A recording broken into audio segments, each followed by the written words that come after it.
Следующим комплектом в работу зашли 18-е диски. Диски полностью отпесочили, отремонтировали, подготовили к покраске. Сейчас наносим черную грунтовую подложку. Основной цвет будем красить черный американский суперглянец. Финальным этапом строим порошковым лаком.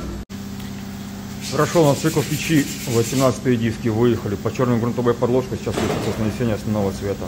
Дальше диски будем строить порошковым лаком. 18-е диски выехали под основным цветом. Сейчас будем наносить порошковый лак. В конце видео готовый результат. Прошел финальный цикл печи, показываю готовый результат комплекта 18 ремонтных дисков. В основном цвете черный американский суперглянец. Все получилось хорошо, красиво. Подписываемся на наш канал.